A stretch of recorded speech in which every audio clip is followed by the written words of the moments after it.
BSc in nursing তৃতীয় বর্ষের শেষ একাডেমিক স্কুল হেলথ প্রোগ্রাম। ভিডিওর শুরুতে যেটা দেখছেন এটা শুধু বাজার করা নয়, পুরো ব্যাচের দায়িত্ব নিয়ে গরমের মধ্যে ঘুরে ঘুরে আমরা এমন উপকরণ খুঁজে বের করছিলাম যেগুলো একদিকে মানসম্মত হবে, আবার আমাদের বাজেটের মধ্যেও থাকবে। সবকিছু কেনার পরেও কাজ শেষ হয়নি। এরপর শুরু হলো প্যাকেজিং, লেবেলিং করা আর প্রতিটি জিনিস সুন্দরভাবে গুছিয়ে প্রস্তুত করা। একটা প্রোগ্রাম সফল করতে পর্দার আড়ালে কত ছোট ছোট কাজ করতে হয় তা অভিজ্ঞতা না হলে বোঝা যায় না। সেই দিনের বাচ্চাদের সাথে সময় কাটানো, শেখানো সবকিছু মিলিয়ে দিনটি ছিল বিশেষ। তো প্রথমে আমরা ওইখানে যাওয়ার জন্য যেই জিনিসপত্র আছে সেগুলো গুছিয়ে নিয়েছি, আর এই যে যাওয়ার আগে আমরা সবাই নিয়ে একে একে এগুলো নিয়ে নামছি। রাতভর কেনাকাটা, প্যাকেজিং করেছি এগুলো।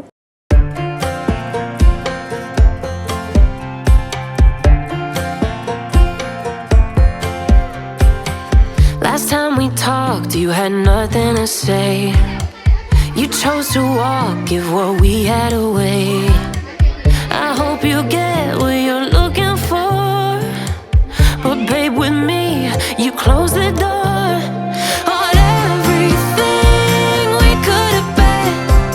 Don't go thinking we could be friends. No, you can't bring us back from the dead, 'cause when you know, you know. When it ends, it ends. When it ends, it ends. I really thought we might have been it, so my heart was shattered when it took the hit. Oh, I can't imagine doing all that again, even for one night, to see where it went. Here's the thing, you made your bed, I just got your stay out of my head.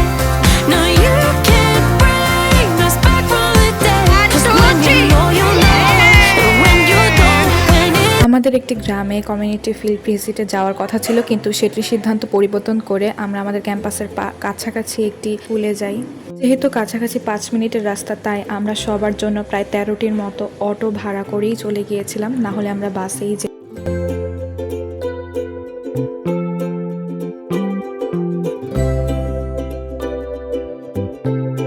এবার আসে আমরা সেখানে গিয়ে কি কথা বলবো। আমাদের পুরো ব্যাচকে 8 থেকে 9টি গ্রুপে ভাগ করে দেওয়া হয়েছিল এবং প্রত্যেকটি গ্রুপকে একটি করে নির্দিষ্ট টপিক দিয়ে দেওয়া হয়েছিল। ক্লাস 6 থেকে 10 পর্যন্ত আমরা ক্লাসে যাব দলে দলে ভাগ হয়ে। যেমন আমাদের টপিক ছিল রিপ্রোডাক্টিভ সিস্টেম, এবং আমরা বয়ঃসন্ধিকাল, এই সময়ের পরিষ্কার পরিচ্ছন্নতা, শারীরিক পরিবর্তন নিয়ে আমরা আলোচনা করেছিলাম, এবং অন্যান্য গ্রুপের আরও কিছু টপিক ছিল, যেমন হচ্ছে হ্যান্ড ওয়াশিং।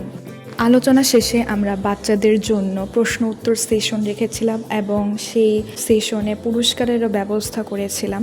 প্রথমেই কলেজে গিয়ে আমাদের কাজ হচ্ছে এই যে জিনিসপত্রগুলো আমরা এনেছি, এগুলো কিন্তু আমরা যে 7 থেকে 8টি দলে বিভক্ত হব সবার কাছে দিয়ে দেওয়া হবে, যাতে তারা প্রত্যেকে ক্লাসে গিয়ে তাদের সুবিধা মতো কুইজ শেষে পুরস্কার বিতরণ করতে পারে। আর এখন এসে আমরা সেইগুলোই হচ্ছে প্রত্যেক দলের লিডারদের ভাগ করে দিচ্ছি।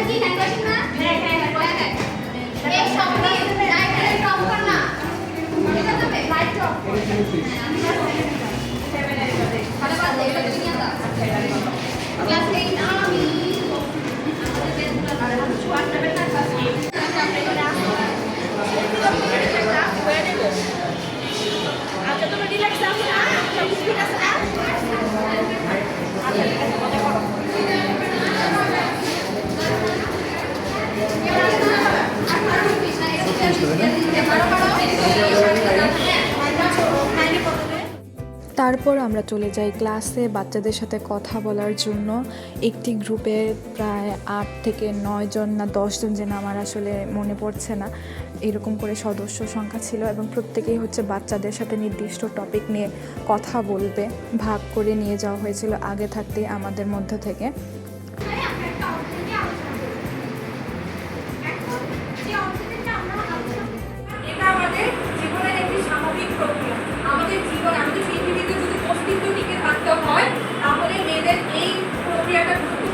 পুরো নাম হচ্ছে সেক্সুয়ালি ট্রান্সমিটেড ডিজিজ।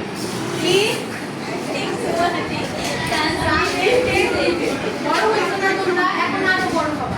আজকে এখন স্টুডেন্টরা, তো ভবিষ্যতে যখন আরো বড় হবে তোমরা কারো বাইরে হবে, কারো মা হবে। তো এই জিনিসগুলো তোমাদের সবারই জানা উচিত। কিসের জন্য? নিজের জন্য, তাই না? কিন্তু কিভাবে তুই আমরা গিয়ে শুধুমাত্র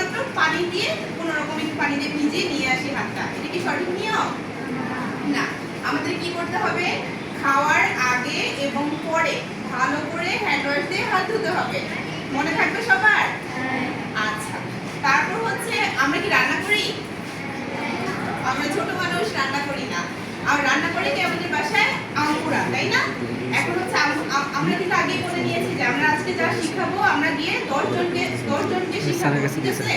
আমরা তো হচ্ছে সবার কাছে পৌঁছাতে পারবো না, কিন্তু আমরা হচ্ছে তোমাদের মাধ্যমে এই মেসেজটা সবার কাছে পৌঁছে দিব।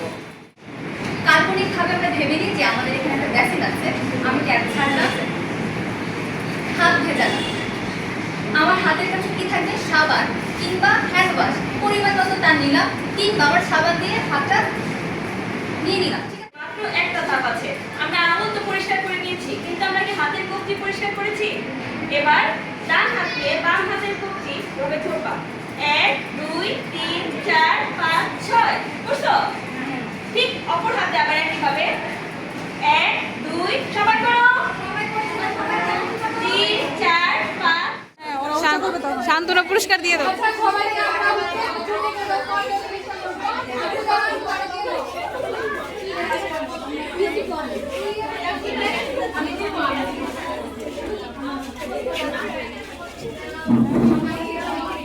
এতক্ষণ ধৈর্য ধরে শোনার জন্য থ্যাংক ইউ।